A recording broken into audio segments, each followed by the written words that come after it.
season? Yeah, I mean, Alexander, very versatile player, kind of plays inside, plays outside. I think they're two really good zone and man coverage players. They're playing a little bit more man covers. They're asking them to be at the line of scrimmage a little bit more with, trying to play square technique, use their hands. These guys are really good zone corners too, or vision corners. They're able to drive, tackle really well. I think they do a good job inside based on some of the injuries they've had. They've both kind of played inside a little bit. But real aggressive, strong tackling corners. I would say just, guys they've been able to plug right in and kind of just continue along with their whole mindset of defense, very much so a pressure defense. They put a lot of pressure on the quarterback, the offensive line. The ball comes out quick, so these guys don't have to cover too long unless there's, they block it up and try to throw it deep outside. So two good young players, I think for the long haul. They have guys that they feel very confident in. Sticking with the Packers, I guess, what have you seen from Kenny Clark? I mean, he's played really well for them. How are they using him, and why has he been so effective? Yeah, Kenny Clark, really good player, and Mike Daniels inside. Those two are really dynamic in there. I think they work very well together. Kenny Clark does a good job with the pass rush games. So Perry out on the outside, they'll run a lot of games where he can come under and Clark comes around. He's gotten a lot of production there, able to hit the quarterback really well. He's big, he's long, so he also does a good job of pushing in the middle.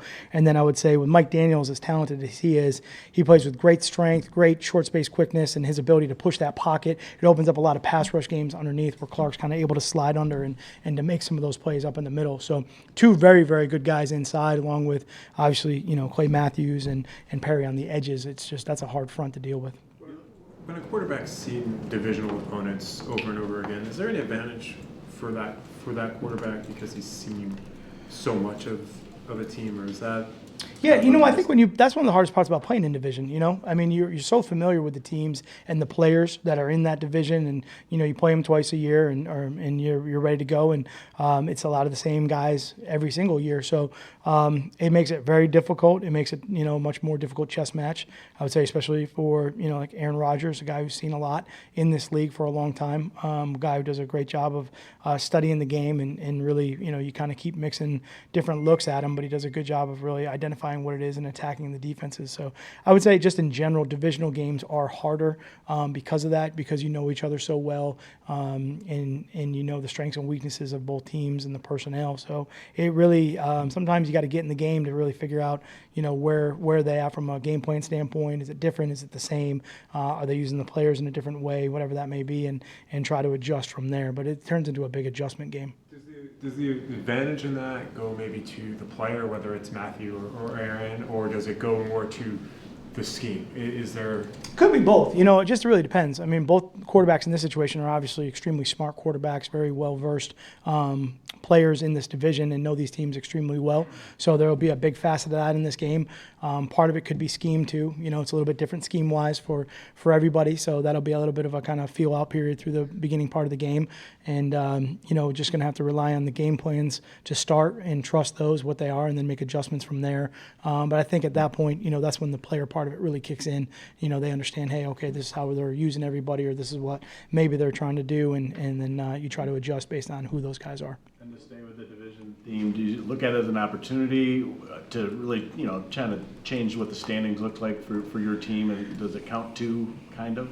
Every game is an opportunity. So, look, they're all important. We only get to play 16 of them. So every game is critical for us. This is obviously a critical one in the division. So we got to go out and we got to perform at a high level. They're a very good team. So this is a huge challenge for us. But you just count them as one. It's what they are right now. It's one game, and we just got to try to focus on this game this week. Coach, when you have an issue with one part of your team, and right now it's the run defense, how do you work around that? And is there ever any such thing as something you just can't fix right now and you have to, whatever you do? Yeah, I think there's, I'm always going to look at our team with a lot of areas that we need to improve on. So, and we're going to try to do those every single day, during the week.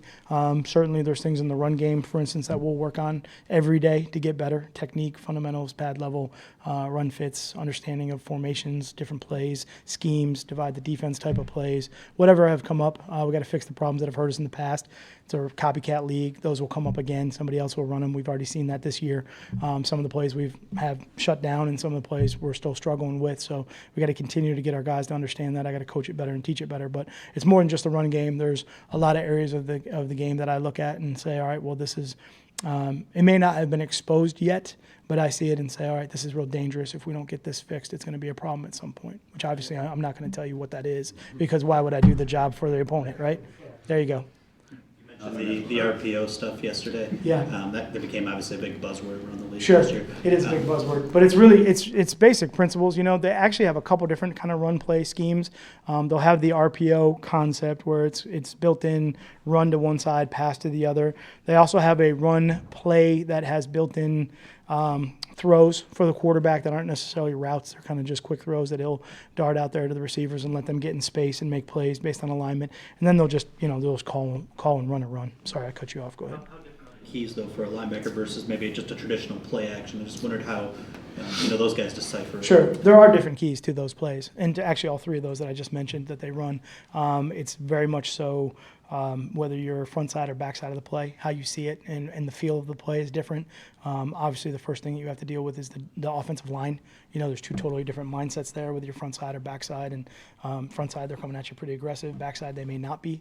So you have to really try to decipher that very quickly, get your eyes back to the quarterback, see the exchange or not exchange, find the ball, and then go from a run fit to a pass coverage, which is kind of the bind that they're trying to put you in. So it's very difficult. The challenges in the secondary, preparing for an arm like Aaron Rodgers, where the margin of error is slimmer with his arm strength and the fact that he can make all those throws. Yeah, obviously a huge challenge for us and very difficult to kind of simulate in practice.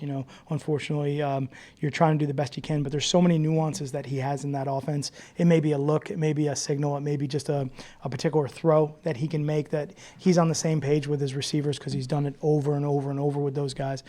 So a lot of that is just you really have to rely on fundamental technique to get you through those plays. Because you can't necessarily simulate all of that. I mean, it's just, if you could, you obviously would be in a different situation. I mean, that he's just phenomenal at what he does. His ability to extend plays, slide out of the pocket, the receivers just understanding, hey, if this breaks down on this route, this is where I'm going, things like that they have built in, that for us, we just got to do a great job and be disciplined. That's our number one thing. If you see those teams that are undisciplined for a second, or they lose vision on their guy, or they just don't play with the proper technique or the hand placement or footwork, that's where he can capitalize really quick, and that's what makes him so dangerous. A lot of film study too with regards to positioning and depth is where they got to be. Yeah, 100%. A ton of film study on these guys, but the thing is that it changes really slightly every week. They'll do a good job of kind of self-scouting their routes, their alignments, their depths, and then they'll change them real quickly. Coach McCarthy does a phenomenal job with that, and just kind of moving things just slightly based on maybe the coverage leverage that you play, or the zone coverage that you're in, and kind of find those dead spaces based on some of those routes. So it is definitely something that will change from what you've seen on film. Have you actually seen more of it this year, or is it just the media people catching up with it? I mean, yeah, I don't know if I've seen more of it this year. We saw quite a bit of it last year. I would say definitely within the last couple years, kind of has been brought into light a little bit more. I would say what happens is once kind of one of those buzzwords goes out there, everything becomes an RPO. When it probably 50% of it last year wasn't, and this year it's more identifiable so that people see it and they identify it, and then you can talk about it a little bit more because they're a little bit more used to what it is. How have defenses, caught up with that cycle? Because it's all. Yeah, I mean, there's a couple different ways defensively that we defend those. And we try to, we worked on those obviously, and we try to execute them at a high level. So that's probably all I'm going to tell you about that as far as how we defend it. Maybe more than how they do it. Yeah, I mean, it's a lot of, look, they've been running them for a while, so, I think they do catch up with it. I think in the end, a lot of it just comes down to execution, to be honest with you. It's really just, are they executing one half of the play better than you are? Maybe you executing the backside half better than they are, but they're executing the front side half better than you are, and now you get creased. Or you have to be balanced with the execution on both sides. In traditional run plays, let's say maybe the point of attack, if that's really good, the backside doesn't matter. I don't want to say it doesn't matter, but it can be maybe not as efficient. You have to be efficient on both sides.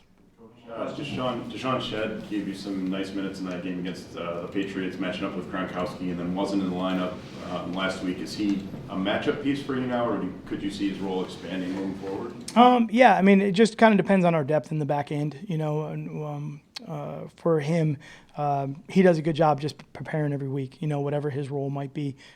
He's a bigger and longer guy, and sometimes that helps us outside a little bit more. Sometimes we can move him inside. It's different, every week for us in that situation. And, he certainly is a great professional. He's really smart, has seen a lot of different coverages, a lot of different schemes. So it's pretty easy for him to prepare. And sometimes when you get to the game, the active inactive is real close, and you got to make a decision whether it's based on offense, defense, or special teams.